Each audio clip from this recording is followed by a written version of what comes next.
High, আমি আবারও চলে এলাম তোমাদের সাথে নতুন আরেকটা মিনি ব্লগ শেয়ার করতে। আমি আরুষি আর আমার দুজন বন্ধু মিলে চলে এসেছিলাম এই ক্যাফেটাতে। এই ক্যাফেটা রয়েছে পলতার সেবাগ্রামে। তোমরা যারা পলতা বা পলতার আশেপাশে থাকো তারা অবশ্যই এই ক্যাফেটাতে কিন্তু আসতে পারো। বেশ ভালো জায়গাটা, আর ওদের মেনুটাও কিন্তু বেশ পকেট ফ্রেন্ডলি, তোমরা একবার পজ করে দেখে নিতে পারো। আমরা প্রথমেই অর্ডার করেছি 3টে চা, আর আরুষির জন্য অর্ডার করেছিলাম এই চকলেট মিল্কশেকটা। চার কথা আর কি বলবো, চাটা খুব ভালো ছিল খেতে, আর মিল্কশেকটাও কিন্তু খুব ভালো ছিল। আরুষির মুখ দেখেই বুঝতে পারছো ও কতটা খুশি, আর কোয়ান্টিটিতেও কিন্তু অনেকটাই থাকে।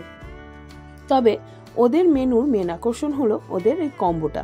ওদের মেন 4টে কম্বো আছে। আমরা 129-এর কম্বোটা অর্ডার করেছিলাম।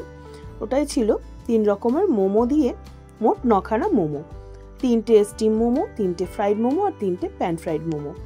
মোমোগুলো বলার অপেক্ষা রাখে না, খুবই ভালো ছিল, আর পুরে ঠাসা ছিল, কিন্তু বেশ বড় বড় সাইজের। তবে পার্সোনালি আমার ভালো লেগেছিল এই প্যান ফ্রাইড মোমোটা, আর সাথে ছিল কমপ্লিমেন্টারি হিসাবে একটা করে কোল্ড ড্রিঙ্ক। বেশ ভালো লেগেছে আমাদের এই ক্যাফেটা। তোমরাও একবার এসে ভিজিট করে যেতে পারো। প্রিয় মানুষটার সাথে কিছুটা ভালো সময় কাটাতে যদি চাও, এখানে অবশ্যই এসো কিন্তু তোমরা। টাটা।